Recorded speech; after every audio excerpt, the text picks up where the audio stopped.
Hey everyone, did you know that cooking stonks are about to skyrocket with the arrival of Pandaland? It's actually true, just consult this graph. No, really, it is true. You see, back in RAF, the raid feasts were introduced, so instead of 25 players bringing one stack of food each, you only needed a single player to bring a stack of feasts and you had the entire raid covered. As such, the amount of cooking consumables bought and needed was reduced to 1/25th of what it used to be. That is how things worked in RAF, and that is how they worked in Cataclysm as well. Now, meanwhile, there are feasts in Pandaland. They are actually among the worst food buffs you can get, or at least they're kinda weak. Relatively. You see, a feast gives you 250 more in your main stats. However, you can also get single player food that's gonna give you 275 or even 300 in your main stat, depending on which one you get. And as such, if you actually care about raiding, like at all, you will obviously grab these deluxe consumables. I mean, you wouldn't want to be known as a budget buffer, do you? I mean, do you downrank your raid buffs as well, you know, to save mana? Of course, you could use the feasts if you're playing casually, but I mean, if you actually care about getting the best, then the feasts are off the table. Hehe. Anyway, cooking consumables are very likely to increase in price, both relatively and absolutely. Not only do you need much more food just to buff the entire raid, but you also need more material per food. Now, I'm just gonna throw this in here because it doesn't fit anywhere else. You're gonna be able to level cooking from 1 to 525 in like 15 minutes without moving an inch and without visiting the auction house over in Pandaland. But I'll get back to that. Now, not only are we going back to having personal food consumables, but we are also going back to doing dailies in order to craft our food consumables. Or at least we're gonna go back to paying someone else to do these dailies for us. Now, there are introductory cooking quests and there are cooking dailies that award the Iron Pot token, which in turn is traded for the black pepper, the rice flour, or the soy sauce. Now, the rice pepper or the black flour is going to be used for the best food buff, and the soy sauce will be used for the feasts. And on top of this, we're also having a farming simulator added to the game for immersion and reality.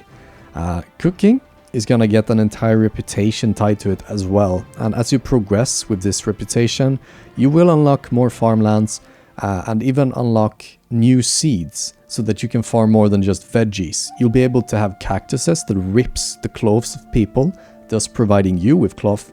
You're gonna have snake root plants that's gonna gather stones from the earth and give them to you.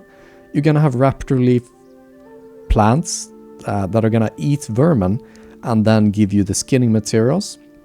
You're even gonna have enchanting materials with the mage bulb plant, and finally the songbell plant can be used to farm the motes of harmony. So let's get started with the cooking. As soon as you arrive in Pandaland, you can run over to the Valley of the Four Winds, and here, once you reach Sunshing Ironpaw in the valley, she will teach you the new recipes as well as give you the materials you need to level from 1 to 525 if you don't already have cooking. And that's going to be really fast. Show it here on the screen how it works. And on top of that, if you're crafting an orange dish, that will now give you 5 skill points instead of 1. My personal plan is to rush all my 7 alts here the first thing I do and start farming Imperium.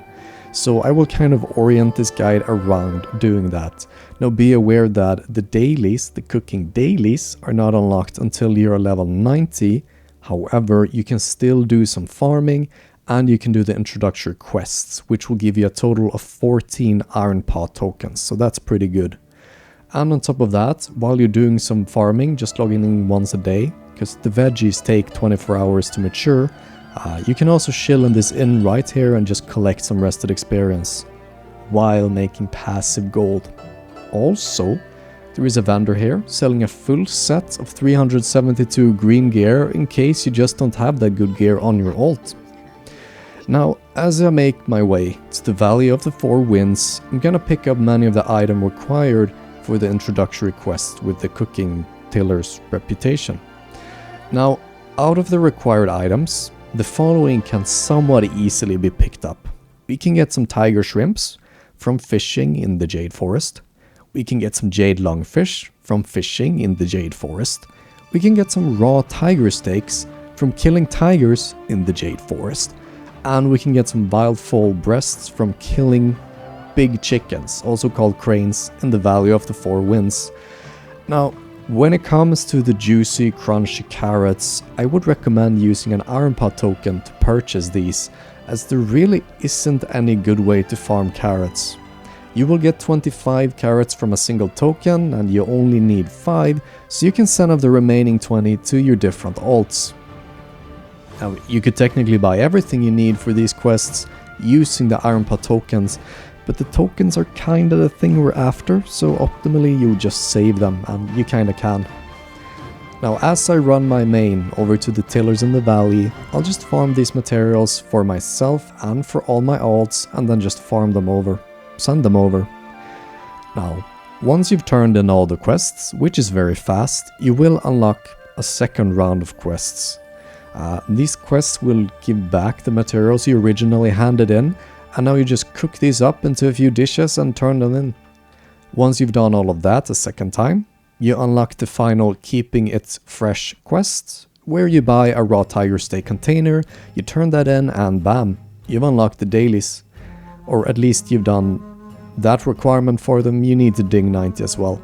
But I mean, at this point you've gathered a bunch of experience, and you have gathered 14 iron pot token. But wait, there's more. So, we have the farming as well.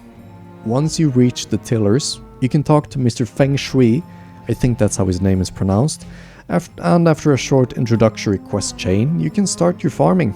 And as you do daily quests with this reputation, you unlock new seeds and more farming land. Now, farming is used to grow some of the materials that you need for cooking, and depending on what kind of stat you're after, you will want some specific veggies associated with these stats.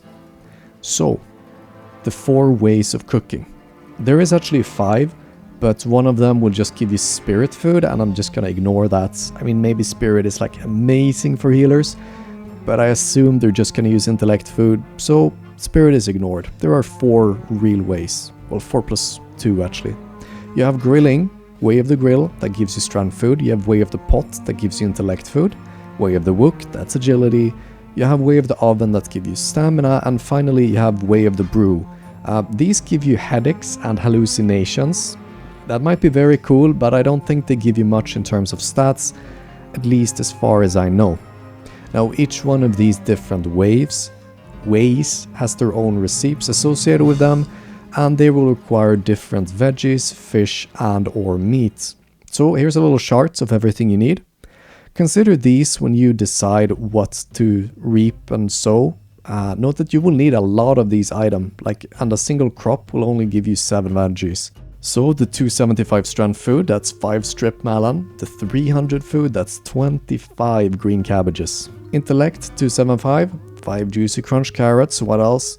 You know, the carrots give you a big brain. And for the 300 stat food, you're gonna need 25 pumpkins. That might cause like hydrocephalus if you eat that many, maybe, and that would also give you technically a big head. You have the agility, 275 food. You actually don't need any veggies for these. And for the 300, 25 scallions. Finally, 275 stamina, no veggies needed. For 300 stamina, you need 25 red blossom leeks. So when you go shopping and you decide what seeds to grab, maybe consider these. And then, I mean, if you're not making it for yourself, I would guess that strength and intellect food is the most valuable.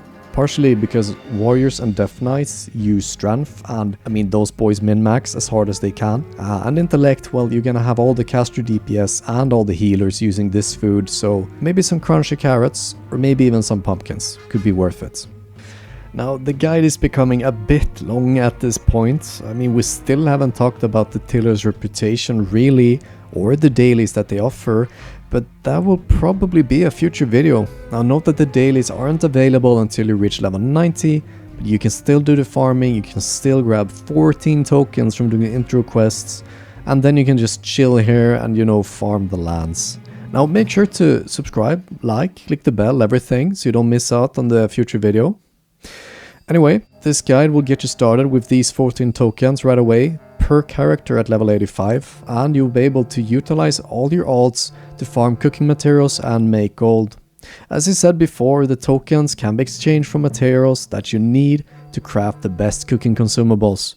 Even if you don't cook much yourself, you can still earn gold with the rice flour, the soy boy sauce and the black pepper. Now that's gonna be all for this video. I'm kinda liking Pandaland so far, and I will probably play that a bunch. Maybe even make videos about it. So make sure to subscribe and like and whatever, and I'll be back at some point in time with another video. And until then, see ya.